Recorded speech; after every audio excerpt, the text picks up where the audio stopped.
Hello, this is Ordum, and we are going to set up Lich and Stormfront to be able to script in Gemstone IV. This is pretty straightforward. I will put some links associated with this video in the description down at the bottom. So, first things first, we are going to install the game launcher. We can go to play.net, go to downloads, and quite frankly, you could choose the wizard client if you really wanted to. But we're going to use Stormfront right here. Click on Stormfront. We're going to click on the download and install option. We're going to download the Windows launcher. We're going to choose run. You could save it and go to that file and run it again. We're going to click yes to the UAC prompts. Always click mindlessly yes to UAC, no matter what's running. We're going to go ahead and we're just going to next through this installation. Of course, if you need to change any location for drive space or organization, feel free to click browse and choose a new location as you see fit. For now, we're just going to click next. And we're going to confirm that we actually set this up and got it working. So let's go ahead then and log in.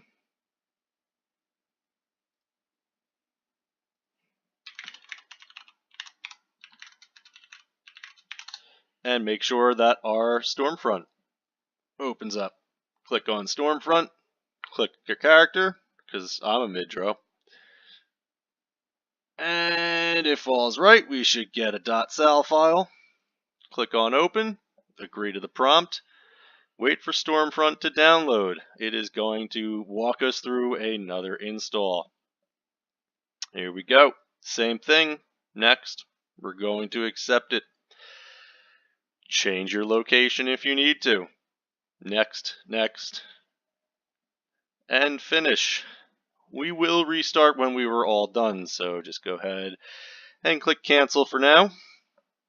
And we should actually still end up in the game. Here we are. So we're going to close out. Now we're going to get Lich installed. Lich can be found at lichproject.org. First though, we got to get Ruby. So we're going to go to rubyinstaller.org. You only want to get a very specific Ruby version. No matter what, if you have 64-bit, 32-bit Windows install, you want Ruby 2.0.0, the 32-bit version. So we're going to download Ruby 2.0.0. We're going to run that.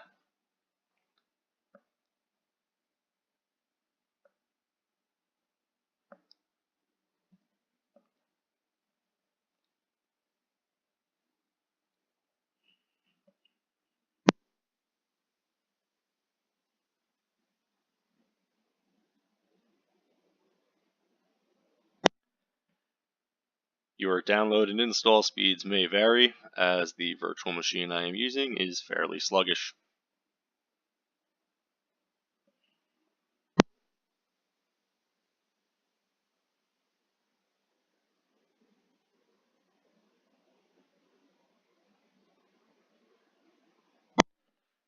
The Ruby installer does have a couple things that we need to check off, so it is not just a mindless next, next, next. We will choose our language. We will accept the licensing. Now you must check all three boxes here. Otherwise you will have problems later on down the road. So again, make sure all three boxes are checked. You can change the Ruby install folder. Defaults are generally fine for people. You'll see these are not large programs that we are installing. Install the Ruby.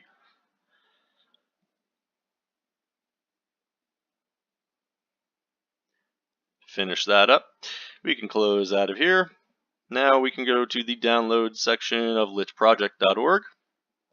We've already installed our front end and we have it installed Ruby. So now we're going to actually download the Lich system. We are going to save this one. It's going to go into our downloads folder. If you're using a different browser, go to wherever it downloaded your files. You will have a lich.zip file. Extract those files. Double click on that folder to get inside of it. And we are going to move the actual Lich folder someplace a little bit more manageable. So I'm going to go ahead and cut it, and I'm going to just paste it directly on my desktop. This is the entire Lich program. Any scripts, any other supporting programs that Lich downloads and installs are going to be in this folder. This will have everything that you need. Inside here right now all you see is data and scripts. That's about to change. Lich.rbw. We can send a copy of this to the desktop if we wanted to and tidy everything up. This is the program that we will be using from here on out. If we double click, it's going to go through the first time setup prompts. So we need to get the free SQLite 3. We're going to click yes to download and install it automatically, confirm the UAC prompt, and wait for this to download and install. A quick install. We are going to restart Lich automatically, and it's going to install additional components. The GTK2 was also required, so we're going to click yes. If you don't see these pop-ups, sometimes they do have the habit of popping under, so minimize any other windows. Make sure that you do see these windows. These are required programs for Lich to run properly. So we're going to go ahead and click yes. We're going to be getting another UAC prompt, yes to that, and now it will go through a process of downloading several files.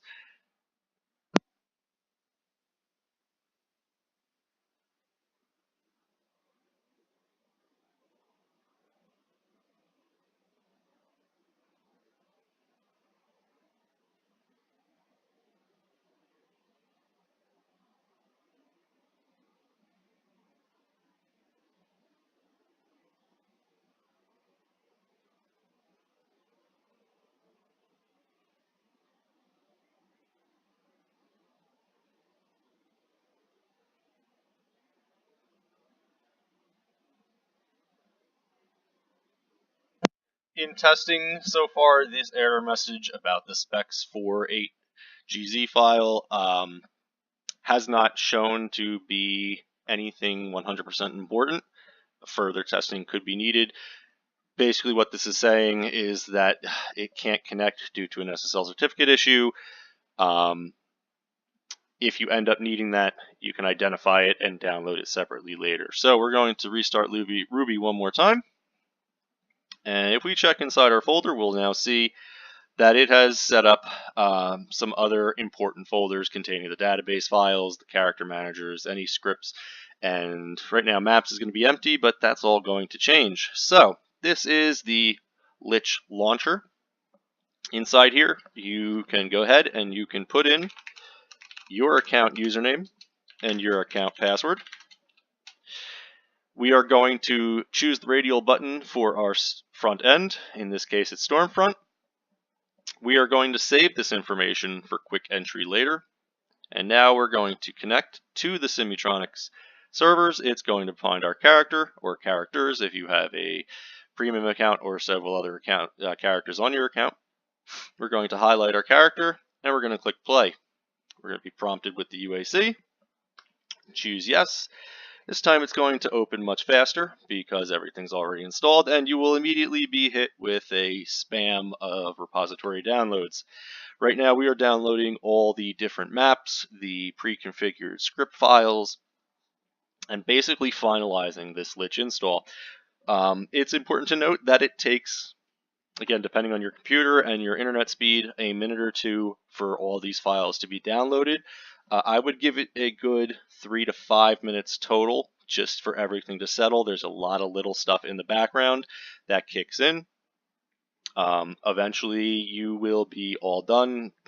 I haven't ever seen a, hey, Lich is all done pop-up message, but generally speaking, when you start seeing a bunch of help messaging, or if you're tuned to Elnet, you'll see Elnet messages, and you'll see the people communicating on the actual chat component of Lich.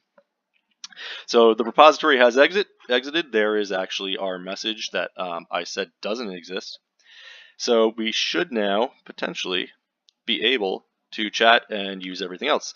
Repo list will show you a list of everything that's possible to download. If you do repo help, Always put your little semicolon in there, otherwise you'll be using the built-in report function, and Retzer will awkwardly hit on you as he mocks you for using the report function instead of using the script repo.